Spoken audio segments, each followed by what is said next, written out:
Hello and welcome. As you can tell by the title, I am the Obsessed Movie Man, O.M.M. And I'm just going to go right into it. I saw Thor, and if you saw my X-Men video, you can tell I was really rambling on about that. So there might be some rambling about Thor. So I think I should just cut to the chase. Alright? Was Thor good? Yes, it was entertaining. Now, it's a little frustrating. I saw the film twice.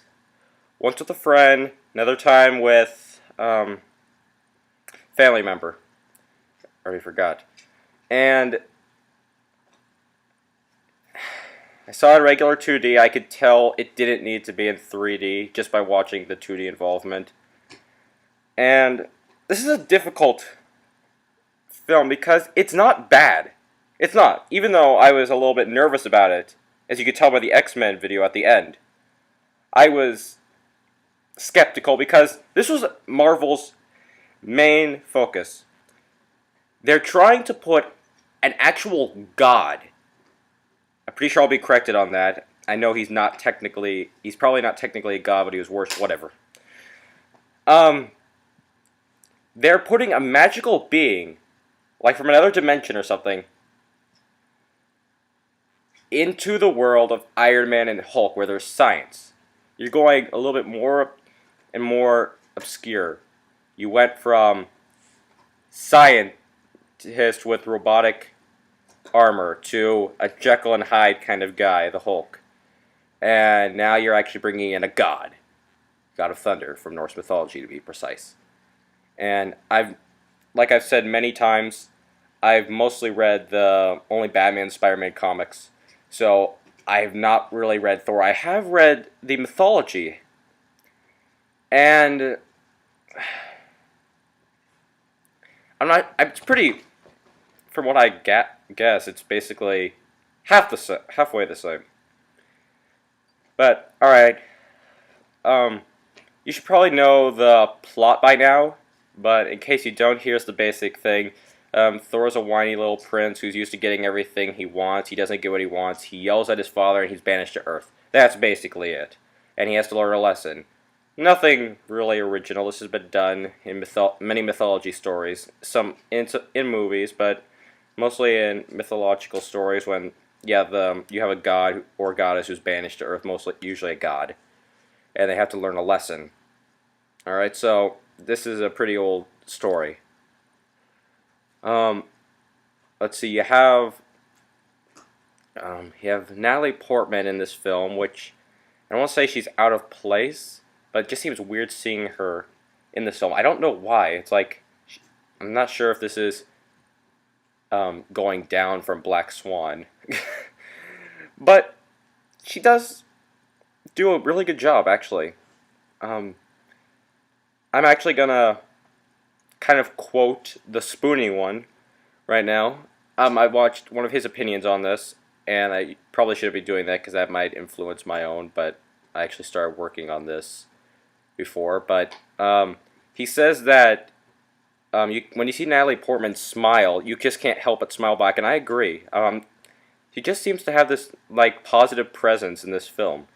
Now, with that being said, I did not believe the romance at all. Not one bit. And the problem with the romance, is because they are establishing who Thor is, it's difficult. This is a difficult superhero movie because you have to assume that, you're going to have to try and assume that people don't know this. There are more people watching these films aside from comic book fans. And I'm a comic book fan, but I've never really read Thor. And I'm not sure, he's a little bit different from the actual mythology stories. Okay?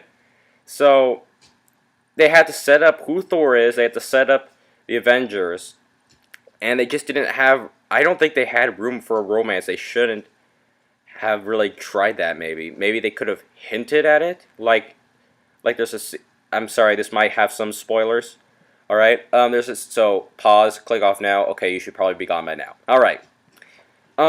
There's a scene where like at the very end, right before they kiss, Natalie Portman's about to kiss him, but he hesitates and stops. I think they could have just done that.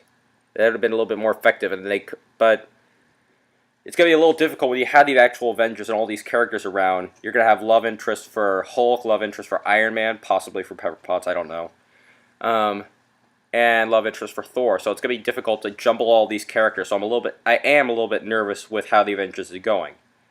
Again, I've never really read the comic books, so I probably shouldn't judge. But I am. Alright. What else did I think? Again, I'm actually going to agree with another thing the Spoonie once said.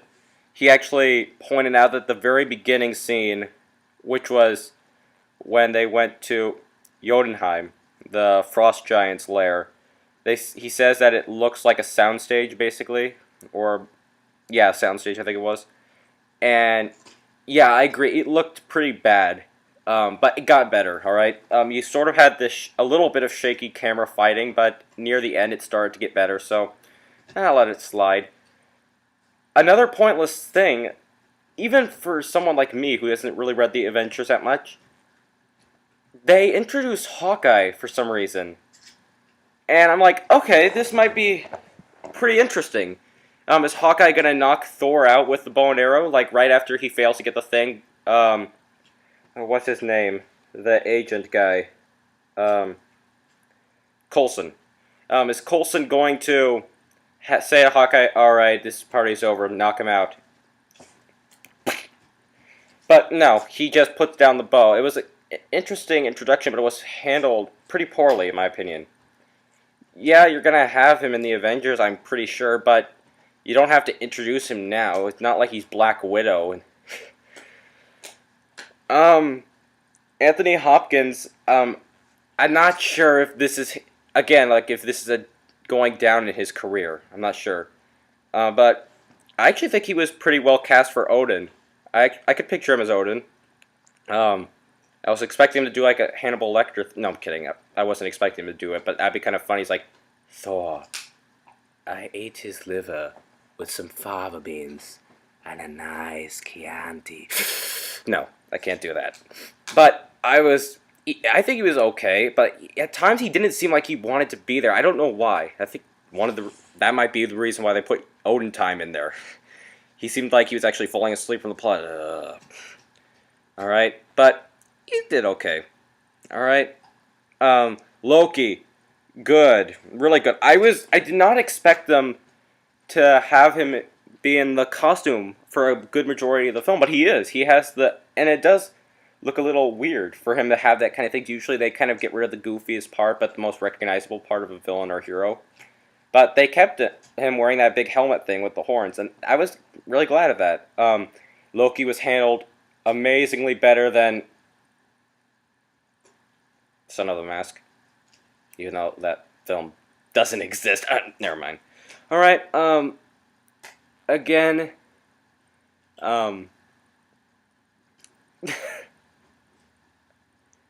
they make reference to Hulk and Iron Man. They set it up that it's the same universe. Did they succeed? Yeah, it was okay. Like, with references, it kind of helps. They reference not only Tony Stark, but Hulk. They reference him. So, that kind of helps when you have these references in. And then, at the very end of the trailer, you have Samuel L. Jackson make his cameo. I know that Loki...